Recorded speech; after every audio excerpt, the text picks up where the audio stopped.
à tous, bienvenue sur cette 10e séance en HTML et CSS. On va continuer avec les formulaires. Sur la première partie, je vous avais expliqué un petit peu le rôle de la balise form qui permet justement de mettre en place un formulaire et de la balise notamment input avec plusieurs attributs comme vous avez pu le voir dans la vidéo précédente. On pouvait évidemment configurer ça de sorte de pouvoir avoir une saisie sur plusieurs types de champs différents, que ce soit pour un mail, un numéro de téléphone ou un champ de saisie standard. Donc sur cette deuxième partie et dernière partie évidemment, on va avoir d'autres champs qui vont être évidemment utiles pour vos formulaires, avec un petit bonus à la fin pour voilà, quelque chose qui sera pas forcément utile pour cette formation mais qui servira pour d'autres formations sur le web plus tard, que je vous présenterai quand même. Donc on va directement revenir ici, on va passer sur une première chose. Alors je vais refaire un formulaire de base, d'accord, comme on avait pu déjà faire, notamment en faisant ce genre de choses. Là, donc je vais rester sur quelque chose de très basique, hein, d'accord. Mettre comme ceci, on va même faire un... non, je vais pas embêter avec un label. On va rester simple, voilà. Voilà. Et on va valider ensuite avec un submit. Donc je vais aller vite hein, pour avoir un exemple qui soit utilisable. Pas ici value, n'importe quoi, c'est dans le name. Et value. Voilà, donc ça ce sera bien. Petit F5 et voilà, donc notre petit formulaire par défaut, un champ de saisie, un bouton d'envoi et c'est tout, d'accord, on va se contenter de ça. Alors une petite chose, je voulais commencer avec cette vidéo pour vous présenter un moyen de rassembler par exemple vos champs de formulaires.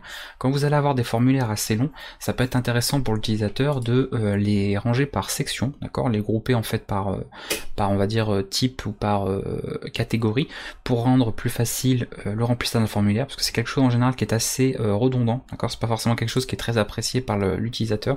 Donc plus c'est simplifié, plus c'est bien indiqué, et plus ce sera vite fait pour l'utilisateur et moins casse-pied du coup. Donc c'est pas mal de se servir justement de ce genre de possibilités pour le faire. Alors pour cela vous pouvez utiliser une balise qui s'appelle la balise fieldset, d'accord. La balise fieldset, elle va permettre de définir une section et on pourra lui donner un titre grâce à une balise legend. Donc ça on va le voir par la suite au niveau de cette utilisation là. Alors là évidemment j'ai pas grand chose, d'accord, au niveau de mon formulaire, donc c'est sûr qu'on va pas avoir fait beaucoup. Ça on peut dire que c'est pas, il n'y a pas forcément énormément de cas. Donc ce qu'on peut faire, c'est faire un field set comme ceci. Alors field set, ça peut prendre plusieurs éléments. Vous pouvez lui donner un nom, d'accord, avec l'attribut name, et éventuellement si ça vous sert. Vous pouvez le lier aussi avec le formulaire en faisant form et en mettant l'identifiant d'un formulaire, à condition bien sûr ici d'avoir défini un ID, d'accord. Je vais mettre ID form, je vais le mettre en bon, je le mets en non pas en majuscule, c'est pas une bonne idée. On va mettre ça, voilà. Donc vous pouvez très bien faire ceci pour le lier directement pour être sûr qu'il soit vraiment bien lié à chaque fois au bon formulaire. Si vous voulez, c'est pas obligatoire. Et c'est un champ qui peut évidemment dire, vous pouvez carrément désactiver l'ensemble des champs présents à l'intérieur. Donc en faisant tout simplement comme ceci, disabled. Alors ça, on va le mettre là. Voilà. Du coup, je vais mettre tout ça là-dedans.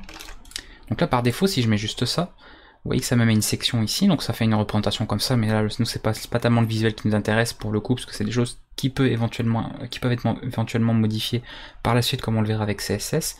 Mais là, avec le champ, l'attribut disabled, d'accord, que j'ai mis ici, comme vous voyez, je ne peux plus interagir sur le formulaire.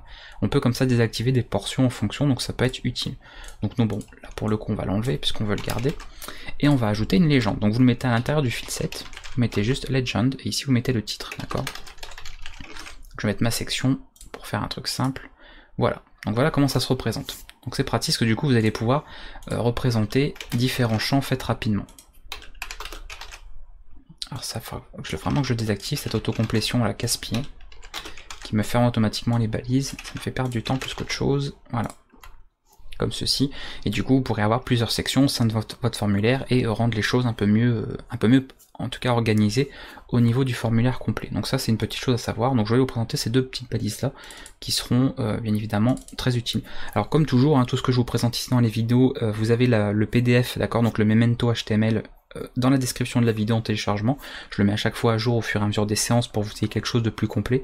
Et pour à partir de cette séance-là, j'ai également rajouté les balises obsolètes. Parce que pour information, j'ai fait un tutoriel hein, sur les balises obsolètes. Donc j'ai ajouté les noms de ces balises dans le PDF également pour vous éviter de les utiliser. Donc si vous utilisez des balises comme big, center, font, tout ce genre de choses, bon, au moins vous saurez qu'il ne faut pas les utiliser.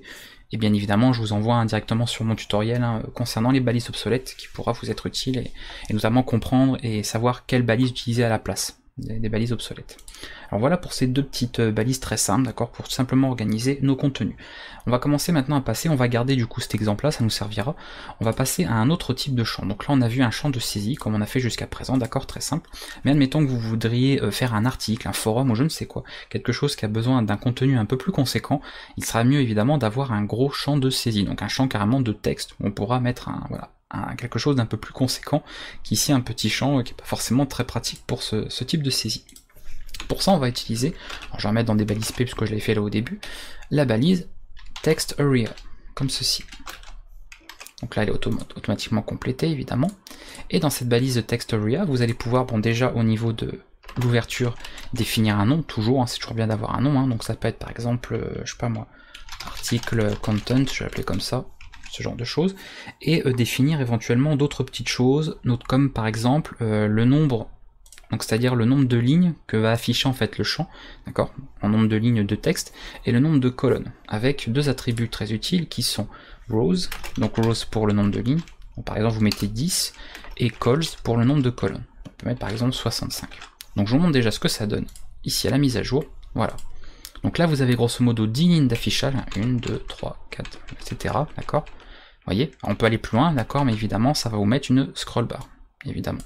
Vous avez également ça, mais ça c'est des choses pareilles après que vous pourrez changer en CSS. Empêcher le redimensionnement, ou juste le redimensionnement horizontal, juste vertical, ou définir même une taille précise si vous voulez. Mais toutes ces choses là, comme ça concerne le design, ça ne se fait évidemment pas en HTML. Donc par défaut en HTML c'est redimensionnable comme on veut, on peut même dépasser comme vous voyez la largeur de la page, sans problème. Donc nous on va laisser ça comme ça, on va actualiser la page, voilà, par défaut. Donc si vous voulez faire quelque chose de moins large, vous mettez évidemment moins de colonnes d'affichage, d'accord. Ça va se réduire comme ça en fonction. Donc ça c'est la base, et vous pouvez mettre un texte aussi, d'accord, à l'intérieur, par défaut. Voilà, d'accord, qu'il faudra bien sûr enlever, parce que c'est vraiment un texte écrit en dur. Si vous voulez faire un texte de remplacement, bah vous avez, comme vous le savez, la balise universelle placeholder. Pareil pour les balises universelles, enfin les attributs universels, pardon, pas les balises, je dis des bêtises, j'ai fait un tutoriel dessus, hein, donc n'hésitez pas à voir la playlist tutoriel de HTML, CSS. Et là du coup vous mettez comme ceci, votre texte ici, voilà, vous le mettez en placeholder au lieu de le mettre à l'intérieur, ici vous laissez vide, hop, et là automatiquement, voilà, et le placeholder, bah, ça vient tout simplement, voilà, c'est juste une petite légende, mais c'est pas écrit en dur au sein du champ de saisie, donc ça peut être pratique pour ça. Voilà pour cette partie là, donc je vais l'enlever le placeholder parce que du coup ça rallonge mes lignes, comme j'ai déjà zoomé sur l'éditeur. Au niveau du text area, donc ça c'est vachement pratique hein, évidemment, parce que vous allez vous en servir tout le temps dans les formulaires, surtout quand vous allez tenir un blog, un site voilà, qui va avoir besoin de rédiger, du publier du contenu, vous aurez toujours ce champ, ce type de champ utile, en plus du input, donc il fallait évidemment que je vous le montre, mais je voulais le garder pour cette vidéo, parce qu'on a beaucoup parlé du input dans la précédente, il y avait vraiment pas mal de choses à faire, donc j'avais vraiment fait une vidéo que sur ce type de champ là. Donc ça c'est pour la partie text area, j'allais entamer sur la suite, et on va par la suite voir d'autres. Alors il y a évidemment d'autres informations que vous pouvez ajouter, hein. Je vous ai pas donné tous les attributs, c'est comme tout, n'hésitez pas à voir directement auprès de la norme W3C pour avoir le détail complet des attributs utilisables, parce que vous pouvez évidemment mettre l'autofocus, vous pouvez aussi lier avec form, hein, l'attribut form comme je l'ai montré tout à l'heure ici avec le field set. Vous pouvez relier votre champ à forme, et ça vous pouvez le faire avec n'importe quel champ de saisie. Vous pouvez également définir une taille, alors ça par contre je vais en parler parce que ça peut être effectivement utile, une taille minimale, donc en faisant min length comme ceci, vous allez pouvoir définir le nombre minimum de caractères à entrer, d'accord. Donc ce genre de choses, par exemple 10, et max length, donc l'inverse, vous allez pouvoir définir un maximum. Par exemple, bon là je mets 50, c'est tout petit, mais en actualisant, voilà, si j'essaye de faire ça, alors là bon évidemment il me pose pas de problème, mais logiquement là je vais avoir une limite. Alors est-ce qu'il veut prendre une limite? Donc il ne me la prend pas ici. Ah oui, parce que ça va être au niveau du champ, oui, attendez. Évidemment. On refait... non. ne valide rien. Bon, écoute, oui, d'accord, très bien. Voilà, et vous voyez que là je suis bloqué, je peux pas aller plus loin. C'est parce que j'avais mis 50, donc forcément je pouvais y aller niveau du nombre de caractères. Il y avait de quoi faire. Alors on parle de caractères en octets, d'accord? C'est plus exactement des octets Unicode que l'on compte par ce système-là qu'autre chose. Après, vous pourrez bien évidemment contrôler ça en fonction de ce que vous voulez, donc c'est bien à savoir en tout cas ce type d'attribut là. Vous pouvez également prévoir, mais ça c'est pas forcément utile, tout ce qui est retour à la ligne. Par exemple, quand vous avez des mots, à quel moment il doit couper les mots, est-ce qu'il doit les couper en plein milieu ou est-ce qu'il doit du coup changer la largeur ici ou les dimensions du champ.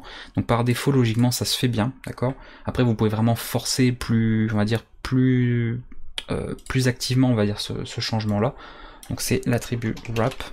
Et vous pouvez le mettre en hard, voilà, si vous voulez vraiment un truc qui soit plus appliqué, donc c'est-à-dire que là il va vraiment faire une cassure au niveau de certains mots, par exemple si vous mettez une URL ou ce genre de choses, de manière un peu plus stricte on va dire. Mais par défaut c'est à soft, hein, donc si vous voulez laisser comme ça, vous testerez les deux, de toute façon le meilleur moyen de voir comment fonctionne cet attribut, il n'y a pas de secret, testez-les, voilà, testez-les avec des gros champs de texte et voyez comment ils se comportent. Moi je peux pas forcément tout vous montrer dans une vidéo parce que ce serait vraiment très très long. Mais par défaut c'est à soft, donc si vous voulez en soft, vous n'avez même pas besoin de le mettre, c'est géré comme cela. Voilà pour cette partie, on va laisser comme ici. Donc pour Textoria, voilà, c'est tout ce que j'ai à vous dire, parce que c'est vraiment tout ce qu'il y a à savoir, en tout cas d'intéressant à ce niveau-là. Donc du coup, on va rajouter d'autres petites choses, comme ça c'est bien, ça va compléter notre formulaire au fur et à mesure. On va mettre ici, donc je vais remettre un paragraphe. Nous avons un autre champ également qui va être super utile, qui est le champ de sélection multiple, ou simplement de sélection. Par exemple, un menu déroulant qui va vous permettre de faire un choix, d'accord, sur quelque chose. Donc ça peut être, je sais pas moi, qu'est-ce qu'on peut mettre? Choix système, on va mettre ceci. Voilà, on va mettre ça là. On va faire un retour à la ligne, voilà. Et ici, on va définir le champ. Vous allez pour cela utiliser la balise select, comme ceci. Alors, je vais peut-être enlever parce que là, ça commence à devenir pas très lisible. Attendez, je vais mettre ça comme ça. Parce qu'on est surtout quand même sur une vidéo de formation. Voilà. Donc, je vais enlever tout ça, du coup. Hop, et on va le mettre ici. C'est juste pour que ce soit plus lisible pour vous au niveau de la vidéo. Donc vous allez faire votre champ select, comme ceci. On va lui donner un nom, hein, d'accord, c'est utile. Alors je mets un nom en français ici, mais évidemment, on pourrait procéder d'une autre manière, pour mettre des noms en anglais si on veut. Donc moi je fais plus souvent ça d'ailleurs. Et à partir de là, du coup, définir des options. Donc on va pouvoir définir pas mal de petites choses. Alors dans ce champ-là, on peut également le relier au formulaire, toujours pareil. On peut mettre un attribut forme, d'accord, ce genre de choses, pour avoir par exemple l'idée du formulaire ici. Ça c'est quelque chose que vous pouvez faire si vous voulez vraiment être sûr qu'il est bien relié au bon formulaire en question, surtout si vous en avez par exemple plusieurs sur une page, ça pourrait évidemment poser des soucis. Voilà pour cette partie. Après bon, on a d'autres champs également, on peut bien évidemment le désactiver par défaut si on veut, hein, si vous voulez désactiver le champ de sélection. Le required, bon, c'est tout ce qui est pour rendre le champ obligatoire, mais ça pareil j'en reparle pas tout le temps parce que vous pouvez l'utiliser celui-là sur n'importe quel type de champ, sur input, sur un text area également, ça fonctionne, d'accord. À partir de là, bah, si vous ne complétez pas ce type de champ, évidemment il va vous poser problème. Voilà, vous voyez, il vous dit sélectionner un élément dans la liste, c'est géré par le navigateur. Donc c'est pas une sécurité, attention, ça va pas empêcher la personne de l'envoyer, encore une fois, ça on le verra, et vous le verrez en tout cas avec un langage de programmation, que ce soit PHP, Python, JavaScript, côté serveur, hein, j'entends, pas côté client, mais pas, voilà, HTML c'est juste une petite alerte visuelle, mais ça ne protège pas pour autant l'accès à votre formulaire. Donc attention à ce niveau-là en termes de sécurité. Donc je vais enlever ces parties-là, on peut également le désactiver mais on s'en fiche, et là à l'intérieur on va rajouter nos options. Donc les options, bah, vous allez utiliser la balise qui s'appelle option, tout simplement. Comme ceci, et vous allez lui mettre une valeur. Donc par exemple, je vais mettre Windows, on va mettre option GNU Linux, et on va mettre une autre. Voilà, ce genre de choses. Ça c'est vraiment par défaut, d'accord? C'est vraiment le type par défaut du champ qu'on peut faire. On peut éventuellement, parce que si vous allez plus tard envoyer le formulaire, vous verrez, surtout qu'un langage de programmation, vous allez récupérer la valeur de ce qu'il y a ici, d'accord, dans la partie textuelle. Dans certains cas, vous n'avez peut-être pas envie de récupérer ça, à tester comme valeur, parce que vous voyez que c'est des textes assez particuliers. Vous avez peut-être envie de faire un texte un peu mieux formaté, pour que ce soit plus pratique après à faire vos tests, en termes de programmation, je veux dire avec un langage back-end. Dans ce cas-là, vous pouvez utiliser l'attribut value. Et là, par exemple, vous pouvez dire, bah win, voilà, du coup c'est plus court. Ici vous pouvez mettre juste Linux, voilà, pour éviter d'avoir un slash, etc. Et puis là, bah, vous pouvez même carrément mettre Mac ou OS, OS X, enfin bref, ce que vous voulez. et c'est ça qui sera envoyé au niveau du formulaire. Alors évidemment, on ne verra pas ça, hein, le traitement des données en HTML, puisque ça se fait pas en HTML ni en CSS, ça se fait encore une fois avec un langage de programmation côté serveur. Donc si vous suivez mes formations par exemple en PHP ou en langage de back-end pour le web, vous apprendrez justement à traiter les formulaires, et vous verrez que c'est ça que nous récupérons du coup. Donc aucune différence bien évidemment visuelle, c'est purement au niveau du traitement des données que ça a un intérêt. Ce qu'on peut faire aussi que j'ai pas montré, c'est vous pouvez ici définir un attribut size qui permet de choisir. Alors vous allez voir, je vais vous montrer visuellement ce que ça fait. J'ai mis size égale à 2, et là, voilà, vous voyez que tout simplement il affiche par défaut en fait 2 parties du champ, d'accord? Donc il y en a évidemment toujours les 3, mais par défaut il va afficher 2. Donc ça c'est un petit plus, d'accord? Ça peut être sympa des fois d'afficher plusieurs choses comme ça, plutôt qu'un seul champ, donc pourquoi pas. Alors j'essaie de rien oublier, hein, parce que sur Select il y a pas mal de choses à dire, donc je vais pas aller trop vite, parce qu'après on peut vite faire des bêtises et oublier la moitié des choses. Qu'est-ce qu'on peut également définir? On peut définir aussi un label, oui effectivement pour le option, mais c'est pas non plus très utilisé. Mais vous avez l'attribut label, bien évidemment label, qui est utilisable ici. Un autre cas, et là ça peut être évidemment pas mal utile, si vous avez besoin, comme pour, vous avez vu ici le field set où ça permettait de grouper des parties de notre formulaire, au niveau d'un champ de sélection, on peut grouper des champs justement à sélectionner. Pour ça, ce qu'on peut faire, c'est des groupes. Donc ici, par exemple, je vais mettre, je sais pas moi, choix jeu, donc là je change un peu le type. On va faire opt group, d'accord, donc option group. Et ici dans Option Group, on va lui mettre par contre un label. Là ça va être pour le coup vachement utile. Et on va mettre par exemple RPG. Alors, je vais vous montrer pourquoi je fais ça. Donc vous êtes dans Option Group et à l'intérieur vous mettez les options, comme ceci. D'accord? Alors on peut également, tout à l'heure vous avez vu il y avait une valeur textuelle. Si au final ce que vous mettez dans value se suffit, cette balise peut fonctionner également comme ceci. C'est-à-dire que ça peut être une balise également orpheline. Donc vous mettez option tout simplement, value, et là vous mettez simplement ceci. Voilà. Parce que si au final dans le texte vous avez la même chose, d'accord, genre vous auriez ceci, je vous montre, hein, voilà, c'est assez redondant, vous voyez, value est égal à ce qu'il y a ici au niveau textuel. Donc cette partie-là, du coup, vous pouvez l'omettre, vous pouvez l'enlever, ça va déjà économiser quelques lignes ici au niveau de votre fichier, et au moins bah, c'est beaucoup plus court. Donc vous pouvez marquer les choses comme ça. Alors, on va mettre, donc je mets pas mal de choses, hein, histoire d'avoir un exemple à montrer. Ah oui, d'ailleurs, il me l'auto-complète, c'est casse-pied ça. J'ai horreur de ça, l'autocomplétion comme ça qui sert à rien. Option group, donc là, on rajoute ici. Et après, c'est pareil, on va mettre un autre. Hein. Voilà. Option value. Merci pour le truc ici. Et on va en mettre un autre, hein, parce que je vais pas en faire 15 000 non plus. Allez, une petite dédicace à ceux qui me suivent en stream sur Twitch. Alors on va faire ça, voilà. On actualise, et là voilà ce qu'on a. Alors c'est génial, il nous met des textes par défaut ici en blanc, c'est très beau. Il va peut-être vouloir que Pourquoi il veut pas me le prendre comme ça? Attendez, je regarde. Ah, il veut peut-être que je l'affiche quand même en fait. Ah là là. Au niveau de l'option. Ouais, il veut que je l'affiche. Bon, alors du coup, si vous mettez pas comme ça, il va pas être content. Donc écoute, on va le remettre. C'est pas grave. Apparemment, au niveau de l'aspect visuel, Chrome n'aime pas ça. Voilà, donc on va juste mettre comme ceci, donc vous voyez, comme on a fait au début. Et là du coup, donc ça que je voulais montrer, voilà, c'est que vous avez comme ça des options, d'accord, des groupes, pour rassembler certains types de champs en fait que vous voulez de saisie, ici à la sélection de votre champ select. Donc ça c'est quand même vachement utile, ça vous permet comme ça de bien grouper les choses, quand vous avez notamment beaucoup de champs de sélection. Donc c'est utile de procéder comme ça. Il y a une petite option aussi qui est utile à savoir, c'est que là vous pouvez mettre l'attribut ici, donc il prend pas de valeur, multiple, donc pour multiple, et vous allez tout simplement pouvoir sélectionner plusieurs champs. Donc ça se met par défaut comme ça, et là vous pouvez sélectionner plusieurs champs, d'accord, à l'intérieur. Alors pour le faire, il suffit d'appuyer sur la touche CTRL, d'accord, vous restez sur la touche CTRL, et là vous voyez, je peux sélectionner plusieurs champs. Voilà. Donc on peut évidemment pas sélectionner ça, hein, parce que c'est un label de groupe, donc ça n'a rien à voir. Mais vous pouvez par exemple ici sélectionner les 4 et envoyer les 4. C'est tout à fait possible par ce procédé là. Mais par défaut, ça sélectionnera de toute façon un seul. Donc ça c'est pareil, voilà, j'en parle rapidement parce que c'est à savoir, ça peut avoir son utilité à ce niveau.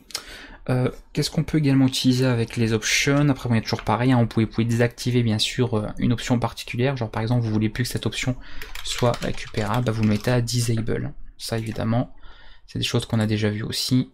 Voilà, et là vous voyez, bah, on peut plus sélectionner CSGO, on peut sélectionner que les 3 autres.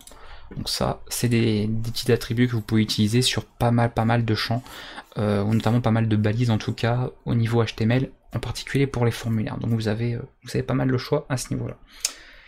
Ça c'est bon pour cette partie-là. Je vais terminer sur un petit plus également au niveau des champs de sélection, donc ça encore un petit plus. Alors par contre, je vous déconseille de l'utiliser, je vous le montre parce que c'est pas obsolète, donc ça, voilà, ça fait partie du standard. En revanche, ce n'est pas actuellement pris en standard, enfin ce n'est pas géré, pas compatible avec ceux qui utilisent le navigateur Safari. Donc si vous utilisez Safari sur macOS, si vous avez ce type de champ là, ça ne fonctionnera pas chez eux, ce qui peut être assez problématique parce que c'est quand même un navigateur qui est utilisé, hein, donc faut pas non plus, il faut privilégier en tout cas ce qui fonctionne chez tout le monde plutôt que de ce qui va par exemple exclure certaines personnes. Donc ce type de balise, c'est la balise datalist, d'accord? La balise datalist, elle va s'utiliser très simplement en faisant ceci. Donc déjà je vais utiliser un input, d'accord? Et je vais mettre un attribut list. Ok. Donc ça, bah, je vais mettre comme tout à l'heure, mon choix de jeu. Ce genre de choses. Donc je peux juste rester à ça. J'ai même pas besoin de mettre plus ça. Je peux mettre. Alors éventuellement, bien sûr, on peut mettre un label ou juste un champ comme ça, il n'y a pas de souci. Et là, du coup, ce qu'on va faire, c'est. Bon, on va la définir en dessous, de toute façon, on ne la verra pas d'afficher. Vous mettez un data list, d'accord, comme ceci, et le data list va prendre un certain type de champ, notamment, et ça c'est super important, un ID, d'accord, l'identifiant, il doit être, eh bien, tout simplement, la valeur de l'attribut list du champ de saisie en question. Et je vais vous montrer à quoi ça sert. Voilà. Ici, on définit des options. Alors là, normalement, je voulais voir un truc, parce que, normalement, en mettant juste ça, il est censé me l'afficher quand même. Alors, est-ce que ça, dans certains navigateurs, ça a changé? Non, voilà, il me l'affiche bien. Alors c'était juste pour le select normal en fait qu'il fallait pas.